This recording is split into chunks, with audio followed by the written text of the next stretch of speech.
Good afternoon, welcome to good health. ఈరోజు మనం చిన్నపిల్లల్లో వచ్చే థైరాయిడ్ సమస్యల గురించి తెలుసుకుందాము. వీటికి సంబంధించి సిమ్టమ్స్ ఏ విధంగా ఉంటాయి, అలాగే ఎటువంటి ట్రీట్మెంట్ అందుబాటులో ఉందో తెలియజేయడానికి మనతో పాటు పాజిటివ్ హోమియోపతి డాక్టర్ కిరణ్ బాబు గారు ఉన్నారు. వారిని అడిగి మరిన్ని విషయాలు తెలుసుకుందాం. Hello doctor. హలో. సో జనరల్గా మనం ఎప్పుడు పెద్దవాళ్ళలో థైరాయిడ్ సమస్యల గురించి మాట్లాడుతూ ఉంటాము.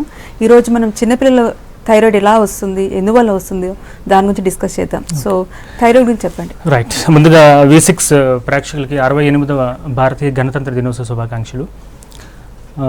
సో ఇప్పుడు ఏదైతే చాలా మనకి మెటబాలిక్ డిజార్డర్స్ అనేవి ఉంటాయి. మెటబాలిక్ డిజార్డర్ మనకి ఏవైతే క్రియాత్మకంగాను ఏవైతే మనకి కొన్ని వ్యవస్థలు ఏవైతే ఉంటాయో ఆ వ్యవస్థలన్నీ కొన్ని మెటబాలిక్ డిజార్డర్, అందులో ముఖ్యంగా థైరాయిడ్ గ్లాండ్, దాన్ని మనం అవట గ్రంథి అని చెప్పుకుందాం. అవట గ్రంథి తాలూకా కొన్ని రకాల హార్మోన్స్ వలన వాటి వలన కొన్ని జీవక్రియలు జరుగుతాయి. ఇది ఎక్కడైనా సరే లోపించడం జరిగినట్లయితే అక్కడికి వాటి వలన కొన్ని సమస్యలు వస్తాయి. అప్పుడు థైరాయిడ్ వలన వచ్చే సమస్యలు, అవట గ్రంథి వలన వచ్చే సమస్యలు, ఆ విధంగా దాన్ని మనము వర్గీకరించుకోవాలి. అయితే ముందుగా అసలు ఏ విధంగా అది ఆ థైరాయిడ్ మొదలవుతుంది అంటే, మనకి ఎప్పుడైతే గర్భాశయంలో మనకి ఆ పిండము ఎప్పుడైతే అభివృద్ధి చెందుతున్నప్పుడు కూడాను 7 వారాలు ఎప్పుడైతే వస్తాయో, 7 వారాల దగ్గరికి వచ్చినప్పుడు అప్పుడు మనము థైరాయిడ్ అనేది ఆ యొక్క అభివృద్ధి అని చిన్నపిల్లలు మనం చూస్తూ ఉంటాము. సో 7 వారాల వరకులో మనకి ఆ థైరాయిడ్ అని కనిపిస్తూ ఉంటుంది.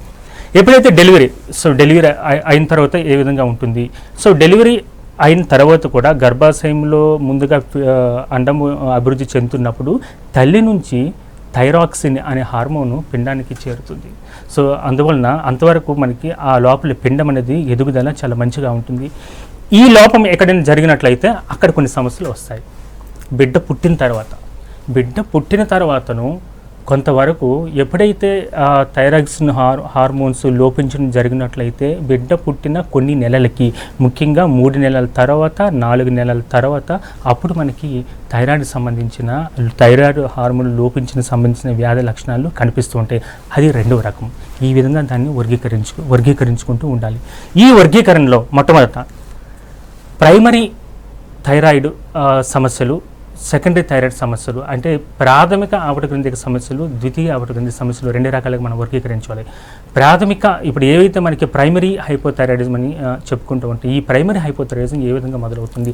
ప్రైమరీ హైపోథైరాయిడిజం అనేది ఎటువంటి అంటే ఆ థైరాయిడ్ గ్రంథి ఏదైతే ఉందో ఆ గ్రంథికి సంబంధించిన మాత్రమే ఇబ్బందులు ఏమైనా వచ్చినట్లయితే దాన్ని ప్రైమరీ హైపోథైరాయిడిజం అని చెప్పుకుంటూ ఉంటాం. సెకండరీ హైపోథైరాయిడిజం అంటే సెంట్రల్ అనమాట, అంటే థైరాయిడ్ గ్రంథికి సంబంధించినది కాదు. మెదడులో మనకి పిట్యూటరీ గ్రంథి అనేది ఎక్కువగా ఉంటుంది. దాన్ని మనం పీయూష గ్రంథి అని చెప్తూ ఉంటాం. పీయూష గ్రంథి యొక్క పరిమాణంలో కానీ, దాని యొక్క సమస్యలో కానీ, వారికి విధులు నిర్వర్తించే విధానం కానీ అక్కడ ఇబ్బందులు ఎప్పుడైతే మొదలైతే దాన్ని సెకండరీ హైపోథైరాయిడిజం అని చెప్పుకుంటూ ఉంటాం. సో దానిలో మళ్ళీ ఇంకో విధంగా చెప్పుకోవాలి. ప్రైమరీ థైరాయిడిజంలోన కంజెనిటల్ హైపోథైరాయిడిజం అని ఎక్కువ చెప్పుకోవాలి, ఎక్వైర్డ్ హైపోథైరాయిడిజం అని చెప్పుకోవాలి. ముందుగా కంజెనిటల్ హైపోథైరాయిడిజం గురించి వివరిస్తాను. కంజెనిటల్ హైపోథైరాయిడిజం అని ఏదైతే ఉందో అవట గ్రంథి యొక్క సమస్యలు అనువంశపరంగా వచ్చినట్లయితే, అంటే సమస్యలు ఏ విధంగా ఉంటాయి? బిడ్డ పుట్టిన తర్వాతను 3 నెలల తర్వాత మాత్రం వ్యాధి లక్షణాలు కనిపించడం జరుగుతుంది. వాళ్ళు ఏ విధంగా కనిపిస్తారు అంటే ఒబిసిటీ అనుకుంటాం, కానీ అది ఎడిమా, అంటే వాళ్ళ యొక్క శరీరం అనేది కొద్దిగా వాపుకు గురవుతుంటుంది. అంత మాత్రాన అది ఒబిసిటీ మాత్రం కాదు, థైరాయిడ్ యొక్క ఏవైతే హార్మోన్ లోపించడం వచ్చిన మాత్రమే అది ఆ విధంగా మనం చెప్పుకో ఉండాలి. ఇక రెండవది, ఎప్పుడు కూడా నోరు తెరుచుకుని ఉండే అలవాటు పిల్లల్లో ఎక్కువగా కనిపిస్తుంటుంది. ఈ నోరు తెరుచుకునే అలవాటు అనేది ఈ కంజెనిటల్ హైపోథైరాయిడిజంలో ప్రధానమైన లక్షణం. ఇంకోటి, నోరు తెరుచుకుంటూ ఉండడం, నాలుక ఏదైతే ఉందో నాలుక ఎప్పుడు కూడా బయట పెట్టి ఉంచుతారు. లోపల నార్మల్గా మనకి ఏదైతే చూస్తూ ఉంటామో ఆ విధంగా కాకుండా నాలుక అనేది బయట పట్టి అది బయటికి తీసి అలా ఉంచుతూ ఉంటారు పిల్లలు. అది రెండవది మనం చూసుకుంటాం. ఎవరితో కూడా కలవకుండా ఉండటము, బాగా ఎక్కువగా మాట్లాడలేకపోవడము అది ఎక్కువ కనిపిస్తున్నది. పాలు తాగేటప్పుడు మాత్రము పాలు తాగే విధానం అంటే తల్లిపాలు ఇచ్చే క్రమంలో పాలు తాగడానికి చాలా ఇబ్బందిగా ఉంటుంది. ఆ ఇబ్బంది ఎప్పుడైతే మనం గమనిస్తామో అదొకటి. ఏడుపు అనేది పిల్లలు చక్కగా ఏడవడం కానీ చేస్తారు. ఆ ఏడుపు అనేది కంజెంటల్ హైపోథైరాయిడిజం ఉన్న పిల్లలు ఎవరైతే ఉంటారో వాళ్ళు పూర్తిగా ఉండదు. అది ప్రధానమైన లక్షణం. ఈ 3-4 లక్షణాలను బట్టి కంజెంటల్ హైపోథైరాయిడిజం అంటే అనువంశపరంగా వచ్చిన హైపోథైరాయిడిజం యొక్క వ్యాధి లక్షణాలను ఈ విధంగా మనకి వర్గీకరించుకోవాలి. ఇక రెండవది ఎక్వైర్డ్ హైపోథైరాయిడిజం అంటాం. ఎక్వైర్డ్ హైపోథైరాయిడిజం అనేది థైరాయిడ్ గ్లాండ్ ఉంది. ఆ గ్లాండ్ యొక్క అంటే కొన్ని ఒక సంవత్సరం అయిన తర్వాత, 2 సంవత్సరాలు అయిన తర్వాత, 3 సంవత్సరాలు అయిన తర్వాత అప్పుడు వ్యాధి లక్షణాలన్నీ మొదలవుతాయి. వాటిని ఎక్వైర్డ్ హైపోథైరాయిడిజం అంటారు. వీళ్ళలో ఏ విధంగా లక్షణాలు ఉంటాయి? ఎవరితో కలవలేకపోవడం ఉంటుంది, ఎక్కువగా బద్ధకం ఎక్కువగా ఉండే అవకాశాలు ఎక్కువగా ఉంటాయి. అదేవిధంగా కింద కాలి భాగంలోన ఎక్కువగా వాపు రావడం, లేకపోతే ముఖం చాలా ఉబ్బెత్తుగా ఉండడము, 2 కన్నులు ఏదైతే ఉంటాయో ఈ 2 కనుబొమ్మల యొక్క దూరం చాలా ఎక్కువగా ఉంటుంది. అది హైపోథైరాయిడిజంలో ప్రధానమైన లక్షణం. ఇటువంటి లక్షణాలతో ఖచ్చితంగా 100కు 100% వ్యాధి నిర్ధారణ అనేది చేయగలం. ఇది కంజెనిటల్ ఎక్వైర్డ్ హైపోథైరాయిడిజం చెప్పుకుంటాం. ఇక ఈ హైపోథైరాయిడిజం ఏ విధంగా దాన్ని మొదలవుతుందని, ఏ విధంగా దాన్ని మనము ఇన్వెస్టిగేషన్ పరంగా ఏ విధంగా చేసుకోవచ్చు అంటే T3, T4, TSH, T3 free T3, T4 free T4, TSH free TSH. ఈ విధంగా ఎప్పుడు మనకి ల్యాబొరేటరీ ఇన్వెస్టిగేషన్స్ అని ఎక్కువగా చెప్పుకుంటాం. T3 అంటే ట్రైఐడోథైరోనిన్, T4 అంటే థైరాక్సిన్, TSH అంటే థైరాయిడ్ స్టిమ్యులేటింగ్ హార్మోన్. అది పిట్యూటరీకి సంబంధించి అక్కడ నుంచి రిలీజ్ అవుతుంది. ఇందులో హెచ్చు తగ్గులు ఏ విధంగా ఉంటాయి? హెచ్చు తగ్గులు ఏ విధంగా ఉంటాయి అంటే ఎప్పుడైతే హైపోథైరాయిడిజం వ్యక్తుల్లో ఈ TSH అనేది సీరం అంటే బ్లడ్ సీరంలో ఎక్కువగా మనకి కనిపిస్తూ ఉంటుంది. అదేవిధంగా T3, T4 అనేది చాలా తక్కువగా గమనిస్తూ ఉంటాము. మేబీ కొన్ని కేసుల్లో T3, T4 కూడా ఎక్కువ కావచ్చు, TS కూడా తక్కువ అవకాశాలు కొన్ని కాజెస్ అనేవి మనం ఉంటాయి. అవి చాలా కాజెస్ ఎక్కువగా ఉంటాయి. ఇంకా కొన్ని లక్షణాలు ఇంకా ఇది ముఖ్యంగా చెప్పుకోవచ్చు. ఇంకోటి మనము వ్యాధి ఇన్వెస్టిగేషన్ పరంగా చూసుకుంటే థైరాయిడ్ యాంటీబాడీస్ అనేవి డెవలప్ అవుతుంటాయి. ఈ థైరాయిడ్ యాంటీబాడీస్ అంటే ఆటో ఇమ్యూనిటీ డిజార్డర్స్. ఎవరికైతే ఆటో ఇమ్యూనిటీ డిజార్డర్స్ అంటే మన యొక్క వ్యాధి నిరోధక శక్తి మన మీద నియంత్రణ కోల్పోయి మనల్ని తినేస్తుంది. దాన్ని వ్యాధి నిరోధక డిసీజెస్ అంటారు. ఇటువంటి వ్యాధి నిరోధక జబ్బుల్లో ఎవరైతే ఉంటుందో వారిలో మనము ప్రధానంగా సూచించవలసిన రక్త సంబంధమైన పరీక్ష థైరాయిడ్ యాంటీబాడీస్. ఈ థైరాయిడ్ యాంటీబాడీస్ ఏవైతే ఉందో వాటి ద్వారా మనం గుర్తించవచ్చు. దీన్ని మళ్ళీ ఇంకో విధంగా 3 రకాలుగా వర్గీకరించుకోవచ్చు. ఆటో ఇమ్యూనిటీ డిసీజెస్ అంటే ఆటో ఇమ్యూనిటీ మన వ్యాధి నిరోధక మన మీద తిరగబడినప్పుడు వచ్చే వ్యాధి లక్షణాలు, ఆ విధంగా వచ్చే థైరాయిడ్ సంబంధించిన లక్షణాలు. ఇక రెండవది ఇయాట్రోజెనిక్ అంటారు. ఇయాట్రోజెనిక్ అంటే ఈ మధ్య మనకి వేరే వైద్య విధానంలో కానీ అలోపతి వైద్య విధానంలో కానీ థైరాయిడ్ గ్రంథి కొద్దిగా వాపు గురైందంటే చాలు దాన్ని సర్జికల్ అంటే మన శస్త్రచికిత్స ద్వారా తొలగించడం జరుగుతుంది. శస్త్రచికిత్స ద్వారా ఎప్పుడైతే థైరాయిడ్ గ్రంథిని పూర్తిగా తీసేస్తామో వారిలో ఉన్న అన్ని జీవక్రియలు స్తంభించబడతాయి. సో అందువలన అది స్త్రీలలో కానివ్వండి, పురుషుల్లో కానివ్వండి, అంటే వాళ్ళకి అలోపతి వైద్య విధానంలో లైఫ్ లాంగ్ అనేది థైరాక్సిన్ T4 అనే ట్యాబ్లెట్ ఇవ్వడం అంటూ జరుగుతుంది. ఇటువంటి కేసుల్లో ఎవరైతే థైరాయిడ్ అనేది ఎప్పుడు తీసివేయబడుతుందో వాళ్ళు ఖచ్చితంగా లైఫ్ లాంగ్ హైపోథైరాయిడిజం గురించి ఒక లక్షణాలు అనేవి ఎక్కువగా ఉంటాయి. నిజానికి మనం ఇక్కడ ఒకటి గమనించాలి. ఒక థైరాయిడ్ అనేది గ్రాండ్ వచ్చినప్పుడు కొద్దిగా వాపునకు గురైతే కొన్నిసార్లు గాయిటర్ అంటాం. గాయిటర్ అంటే కొద్దిగా వాపు కనిపిస్తే దాన్ని గాయిటర్గా మనం చెప్పుకోవాలి. ఉన్నప్పుడు సర్జరీ అవసరమా? 80%లో 100% సర్జరీ అనేది అవసరం ఉండదు. అది చాలా కొన్ని కేసుల్లోనే మాటిమాటికి మన యొక్క శరీరంలో ఉన్న ఒక ఆర్గాన్ ఏదైతే ఉంటుందో ఎంత అద్భుతమైన ఇటువంటి ఒక అవయవాన్ని అది ఒక పురుషుల్లో కానివ్వండి, స్త్రీల్లో కానివ్వండి ఎన్నో జీవక్రియలకు ఉపయోగపడే అది ఒక అవయవం. దాన్ని తొలగించడం వలన మన లైఫ్ని మనమే పాడు చేసుకున్నట్టు ఉంటుంది. ఎందుకు తొలగించిన అవసరం లేదు. కొన్ని హైపోథైరాయిడ్స్ ఏ విధంగా ఉంటాయి అంటే ఫర్ ఎగ్జాంపుల్ ఇప్పుడు మనం ప్రెగ్నెన్సీలో చూసుకుంటే ప్రెగ్నెన్సీలో ఆటోమేటిక్గా అంటే మామూలుగానే కొన్నిసార్లు థైరాయిడ్ లెవెల్స్ అంటే TSH లెవెల్స్ అనేవి కొన్నిసార్లు పెరిగే అవకాశాలు ఉంటాయి, లేకపోతే పూర్తిగా తగ్గే అవకాశాలు ఉంటాయి. థైరోటాక్సికోసిస్ అంటాము, వాళ్ళకి వచ్చే అవకాశాలు ఉంటాయి. సో ప్రెగ్నెన్సీ అయిపోయిన తర్వాత అంటే బిడ్డ పుట్టిన తర్వాత మళ్ళీ నార్మల్కి వచ్చేస్తూ ఉంటుంది.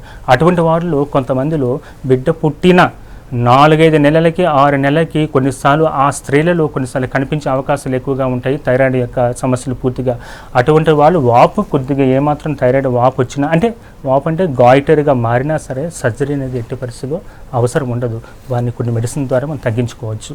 ఎందువల్లంటే ఇంకోటి చెప్పుకోవచ్చు, ఎప్పుడైతే జెస్టేషన్ పీరియడ్ చిన్నపిల్లల్లో మనం ముందుగా చెప్పుకున్నప్పుడు 7 వారాలు 8 వారాల్లో మాత్రమే మనకు కనిపిస్తుంది ఏదైతే మనకి థైరాయిడ్ అనేది. సో థైరాయిడ్ కనిపించింది ఆ తర్వాత దానికి సంబంధించిన వ్యాధి లక్షణాలు కూడా బిడ్డ పుట్టిన ఒక 3 నెలల తర్వాత 4 నెలల తర్వాత మళ్ళీ మనకు కనిపించే లక్షణాలు వాటి మెడిసిన్తో మనం పూర్తిగా దాన్ని మనం నివారించుకోవచ్చు. వేరే మందులు కూడా అవసరం లేకుండా ఉండొచ్చు.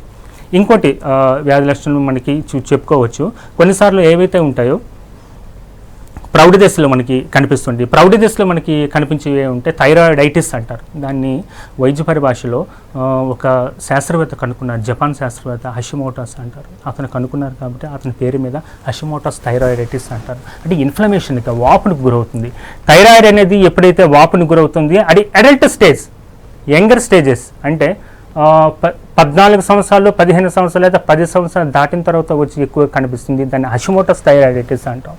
వాటిలో హషిమోటోస్ థైరాయిడ్లో హైపోథైరాయిడిజంలో ఉన్న లక్షణాలు ఏవైతే వ్యాధి లక్షణాలు ఉంటాయో ఆ వ్యాధి లక్షణాలు అన్నీ కనిపిస్తూ ఉంటాయి. అది సో ఇవి రెండుగా ముఖ్యంగా చెప్పుకోవాలి. ఇంకా లాస్ట్ హైపర్ థైరాయిడ్ చెప్పడానికి ముందు మనం ఇంకా ఈ గాయిటర్ గురించి మాట్లాడుకున్నప్పుడు, ఓకే డాక్టర్, సో గాయిటర్ గురించి మనం తర్వాత డిస్కస్ చేద్దాం. దానికన్నా ముందు కాల్ తీసుకుందాం. హలో హలో మేడం, నమస్తే అండి. నా పేరు నవీన్ అండి. నవీన్ గారు నమస్తే అండి, చెప్పండి ప్రాబ్లం చెప్పండి, డాక్టర్ గారు ఉన్నారు. మేడం, మా పాప ఏజ్ 8 years అండి. ఓకే. మంత్లీ 1 kg పెరుగుతుందండి. ఓకే. 3 months బ్యాక్ చూసినప్పుడు 27 kgs ఉందండి. Okay. Present as and today weight is 31 kgs madam. Okay. So మీ డాక్టర్ దేని వల్ల అవుతుంది మేడం? అది ఏంటి ప్రాబ్లం అంటారా? థైరాయిడ్ ఏమన్నా ఉందంటారా? Okay fine. ఇప్పుడు పాపకి 8 సంవత్సరాలు అన్నారు. 8 సంవత్సరాలు అంటే ఒక 3 months నుంచి కేజీ పెరుగుతున్నట్టున్నారు. ముందుగా మనకి వెయిట్ పెరుగుతున్నారంటే ఈ మధ్యన ఏం చేస్తున్నాము, చిన్నపిల్లలకి అన్ని రకాల తినుబండారాలు ఇవ్వడము, బయట స్నాక్స్ ఎక్కువగా ఇస్తూ ఉండడము, ఎక్కువగా సాకరైడ్స్ అంటే చక్కెరలు ఉన్న పదార్థాలు ఎక్కువగా ఇస్తూ ఉండడము, మోనోసాకరైడ్స్, డైసాకరైడ్స్ ఇటువంటి పదార్థాలు ఎక్కువగా ఇస్తూ ఉండడం, బయట ఎక్కువగా ఈ చిప్స్ అటువంటి ఏవైతే ఉంటాయో వాటిలో ఎక్కువగా ఇస్తూ ఉండడం, వాటి వల్ల ఒబిసిటీకి గురవుతున్నారు 8 years ప్రస్తుత యొక్క ఆధునిక జీవిత విధానంలో.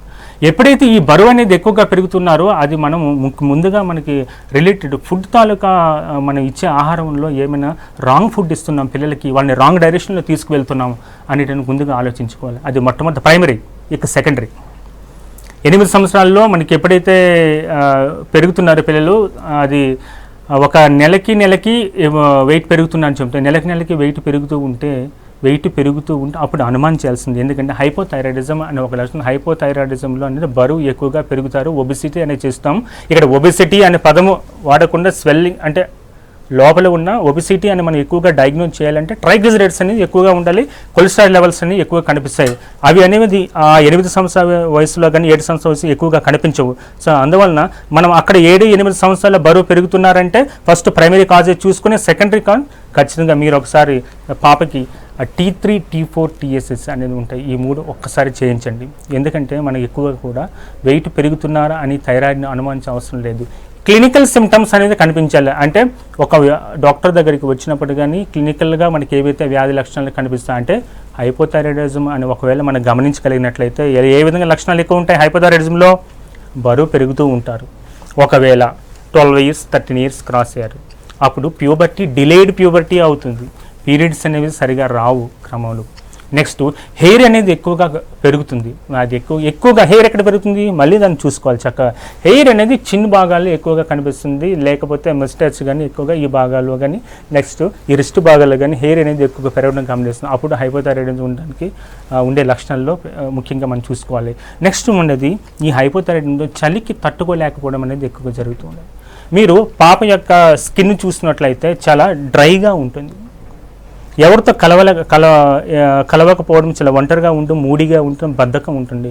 ఇటువంటి క్లినికల్ హైపోథైరాయిడిజం గమనించినట్లయితే అప్పుడు మనకి దీనికి ఏదైనా భయపడకుండా సో పాపకి అటువంటి డౌట్స్ మీ దగ్గరలో ఉన్న మంచి డాక్టర్ని తీసుకువెళ్ళి దాన్ని డయాగ్నోజ్ చేసి, ఒకవేళ అది ఏమైనా సరే హైపోథైరాయిడ్లోకి వెళ్తుంది అనుకునే ఖచ్చితంగా మొట్టమొదటి మనకి హోమియోపతి చికిత్స ద్వారా పూర్తిగా నివారించుకోవచ్చు, ఎటువంటి థైరాక్సిన్ టాబ్లెట్స్ అవసరం లేకుండా.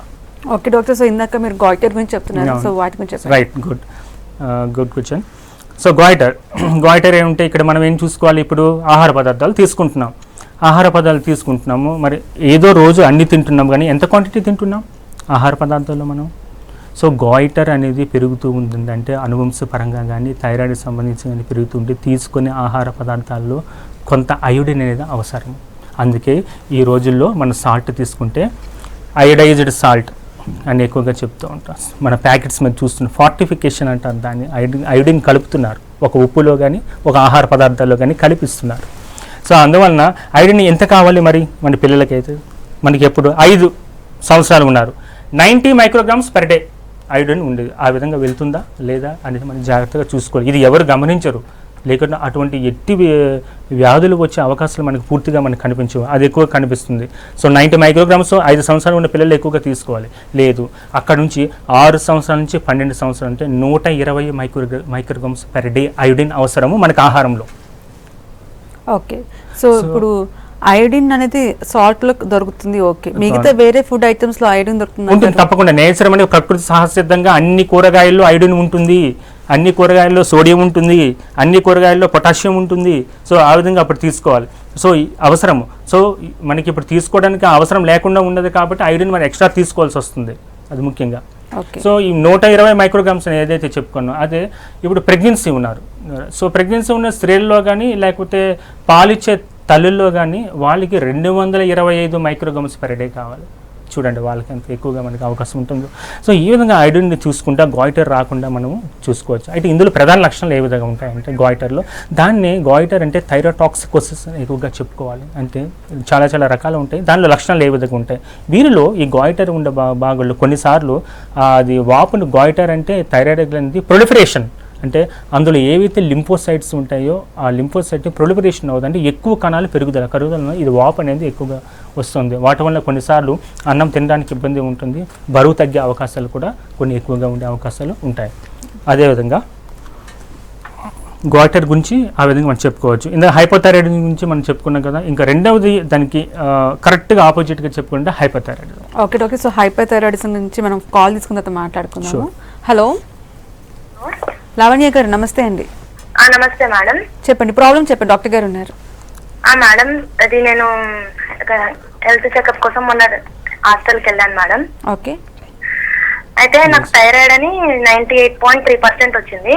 ఓకే. మీ వయసు ఎంత అండి? నా వయసు 27 అండి. ఓకే చెప్పండి మేడం. సో ఈ ప్రాబ్లమ్ ఇంకా దీని మూలాన అది ప్రెగ్నెన్సీ అనేది రాకపోవడం ఏమైనా జరుగుతుందా, లేదు అంటే ఇంకోటి మంత్లీ ఇర్రెగ్యులర్ పీరియడ్స్ వస్తున్నాయి. సో అలా జరుగుతుందనేసి వెళ్ళే హాస్పిటల్ కి. అలా వెళ్తే నాకు థైరాయిడ్ 98.3% ఉందని చెప్పారు డాక్టర్స్. సో దాని వల్ల థైరాయిడ్ సోడియం టాబ్లెట్స్ ఇచ్చారు, మార్నింగ్ రెగ్యులర్ గా తీసుకోమని చెప్పారు. సో డైలీ తీసుకుంటున్నాను. ఇంకా లైఫ్ లాంగ్ టాబ్లెట్స్ వాడాలా అంటే ఎలా ప్రాబ్లం ఏముంటుంది అనేసి. Okay fine. అమ్మ 27 సంవత్సరాలు అన్నారు కదా. 27 సంవత్సరాల్లో ఇప్పుడు పీరియడ్స్ అనేవి సరిగా అవ్వట్లేదు, ఇర్రెగ్యులర్గా అవుతున్నాయి. అంటే నెలకు ఒకసారి వస్తుంది, ఇంకోసారి సరిగా రావట్లేదు. ఇర్రెగ్యులర్ పీరియడ్స్ ఏవైతే ఉంటాయి, ఇర్రెగ్యులర్ పీరియడ్స్ అనేది మనం హైపోథైరాయిడిజంలో ఎక్కువగా మనం అది చూస్తూ ఉంటాము. ఇంకా రెండవది అది కరెక్ట్గా మీరు చెప్పలేదు, 98.03 ఉంది. 98.03 అనేది ఏంటది? T3నా, ఫ్రీ T3నా, T4ఆ, ఫ్రీ T4ఆ, TSHా, ఫ్రీ TSHా? మీరు చెప్పిన యొక్క లక్షణాల ప్రకారం ఒకే ఒక ఏదైతే మీరు వ్యాధి లక్షణం చెప్పారో ఆ వ్యాధి లక్షణం బట్టి మనం చెప్పుకోవచ్చు.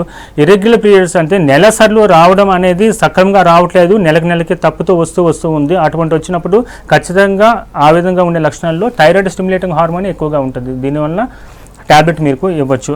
వీటికి ఖచ్చితంగా అది డోసేజ్ పెరగకుండా అది క్లినికల్లో ఉన్నట్లయితే మీకు తగ్గే అవకాశాలు పూర్తిగా ఉంటాయి. సో వాటి గురించి మళ్ళీ మెడిసిన్స్ అనేది పూర్తిగా వాడే అవసరం ఉండదు. కొన్నిసార్లు ఇది తగ్గే అవకాశం ఉంటుంది, ఎందుకంటే 27 సంవత్సరాలే కాబట్టి ఫ్యూచర్లో కూడా మనకి ఇబ్బందులు ఉంటాయి. అంటే ప్రెగ్నెన్సీ కలిసినప్పుడు ఇన్ఫెక్ట్ రావడం కానీ, సో డయాబెటీస్ ఇన్ఫెక్ట్ అవ్వడం కానీ ఇవన్నీ అవకాశాలు ఎక్కువ కనిపిస్తూ ఉంటాయి కాబట్టి చేయొచ్చు. కానీ ముందుగానే మొట్టమొదటే వేరే ఇతర బయట నుంచి కాదు, దీనికి కొన్ని కారణాలు ఉంటాయి. అంటే ఒక కారణం చాలా కారణాలు ఉంటాయి. ఈ ఒక హైపోథైరాయిడిజం రావడానికి కానీ, ఒక థైరాయిడ్ మెటబాలిజం జీవక్రియలు దెబ్బతింటానికి కానీ, ప్రొలాంగ్డ్ స్ట్రెస్ కానీ ఉండి కానీ, ఇదివరకు వేరే ఉన్న ఇతర డిసీజెస్ ఏమైనా ఉన్నా కానీ వాటి వల్ల సంబంధించి వచ్చే అవకాశాలు ఎక్కువగా మనకి హైపోథైరాయిడ్. ఇదివరకు మీకు ముందే చెప్పాను వాటి వల్ల లక్షణాలు ఉంటాయి. సో అందువల్ల ముందుగా వాడకుండా ముందుగా మనం హోమియో మెడిసిన్తో స్టార్ట్ చేసినట్లయితే ఫ్యూచర్లో లైఫ్ లాంగ్ ట్యాబ్లెట్స్ థైరాక్సిన్ కానీ అటువంటి వాడకుండా ముందుగానే మనం గమనించి దాన్ని అదుపులో పెట్టుకున్నట్లయితే మీరు అనుకున్నట్టుగా ఏవైతే అనుమానం ఉందో ముందు అటువంటి అవకాశాలనే అటువంటి కాంప్లికేషన్స్ ఏవైతే ఉన్నాయో అవి రాకుండా ముందుగా మనం నివారించవచ్చు. ఓకే డాక్టర్, సో మన చిన్నపిల్లల్లో థైరాయిడ్ ఎందువల్ల వస్తుందంటారు? ఒకటేమో జెనెటికల్ ఫ్యాక్టర్స్ అని చెప్పుకోవచ్చు, అవును. అంటే పెద్దవాళ్ళలో థైరాయిడ్ అవడానికి ఇందాక చెప్పే స్ట్రెస్ వల్ల ఉండొచ్చు, ఇతర వేరే డిసీజెస్ వల్ల కూడా ఎఫెక్ట్ కావచ్చు అనేసి. చిన్నపిల్లలు ఎందువల్ల వస్తుంది, వాళ్ళలో హార్మోనల్ ఇంబ్యాలెన్స్ ఎందువల్ల అవుతుందంటారు? చిన్నపిల్లలు అంటే మనకి ఇదివరకు ముందుగా చెప్పుకున్నాం, అది కంజెంటల్ హైపోథైరాయిడిజం కానీ వాళ్ళు హైపర్ థైరాయిడిజం కానీ ఉంటుంది. సో కంజెంటల్ హైపోథైరాయిడిజం గురించి ఇందుగా మనం డిస్కస్ చేస్తాము. సో చిన్నపిల్లలు మాత్రం ఎందుకు రావడం కానీ అంటే ఎప్పుడైతే గర్భంలో ఉన్నప్పుడు కొంతవరకు తల్లి నుంచి కొన్ని హార్మోన్ ఉంటుంది. ఆ హార్మోన్ ఏదంటే T4 థైరాయిడ్ హార్మోను కొంతవరకు వాళ్ళకి అవకాశం ఉంటుంది. చిన్నపిల్లల్లో సాధారణంగా థైరాయిడ్ డిస్జెనిసిస్ అంటారు. అంటే పుట్టిన తర్వాత 3 నెలలకి 4 నెలల తర్వాత కంజెనిటల్ అంటే కంజెనిటల్ డిస్జెనిసిస్ ఆఫ్ థైరాయిడ్ అని చెప్పుకుంటాం. అంటే అసలు డెవలప్మెంట్ అనేది ఉండదు థైరాయిడ్లో అది పూర్తిగా. సో డెవలప్మెంట్ ఎప్పుడైతే ఉండదో పూర్తిగా వారు ఏం చేస్తారంటే ఆ లక్షణాలు ఏవైతే మనకి హైపోథైరాయిడ్లో చూస్తూ ఉంటాం ఆ లక్షణాలు అటువంటి ఏమీ కనిపించవు, వాళ్ళు డెవలప్ అవుతాయి. వాటికి ఎక్కువ రోజులు కూడా మెడికేషన్ తీసుకునే అవకాశం అనేది ఎక్కువగా కనిపిస్తూ ఉంటుంది. అది మెయిన్ మనకి చూసుకోవాలి. సో వాళ్ళు కూడా కొన్ని రకాల పరీక్షలు చేసుకుంటూ ఉంటుంది. అది T3 T4 TSS కానీ థైరాయిడ్ యాంటీబాడీస్ కానీ ఈ రెండు చూసుకోవాలి. మరికొందరిలో చిన్నపిల్లల్లో కానీ మీరు అడిగినట్టు సబ్ క్లినికల్ హైపోథైరాయిడిజం అని కూడా చూస్తూ ఉంటాం. సబ్ క్లినికల్ హైపోథైరాయిడిజంలో ఏం చూస్తామంటే ఆ వ్యాధి లక్షణాలు అనేవి ఎక్కువగా అంటే టీఎస్హెచ్ లెవెల్స్ ఏవైతే ఉంటాయో టీఎస్హెచ్ లెవెల్స్ ఎక్కువగా ఉండి ఫ్రీ T3 లెవెల్స్ చాలా తక్కువగా ఉంటాయి. ఇలా రెండుగా జరిగినప్పుడు దాన్ని సబ్ క్లినికల్ హైపోథైరాయిడిజం అని చెప్పుకుంటాం. అది చిన్నపిల్లలు మనం ఎక్కువగా గమనిస్తూ ఉంటాం. ఇది ఎక్కువగా చూసే అవకాశం. రెండు మిక్సెడిమా అని చెప్పి కూడా చెప్పుకుంటాం. మిక్సెడిమా అంటే ఎప్పుడైతే ఈ థైరాయిడ్కి సంబంధించిన వ్యాధుల్లో ఉంటాయో వాళ్ళకు వాపుని గురవుతాయి. అంటే ముఖ్యంగా ఈ మిక్సెడిమాలో మెడ యొక్క వెనుక భాగంలో కూడా చాలా వాపు ఎక్కువగా కనిపిస్తూ ఉంటుంది. ఏదైతే కళ్ళు ఉంటుందో కళ్ళ భాగంలో కూడా కళ్ళ వెనుక భాగంలో వాపు ఎక్కువగా కనిపిస్తూ ఉంటుంది. పఫినెస్ ఆఫ్ ద ఫేస్ అంటే ముఖం అనేది చాలా వాపుగా కనిపిస్తూ ఉంటాయి. ఇటువంటి లక్షణాలు ఉంటే వాటిని మిక్సెడిమా అని చెప్పుకుంటూ ఉంటాం. ఇవి కూడా మన పిల్లల్లో ఎక్కువగా గమనిస్తూ ఉంటాం.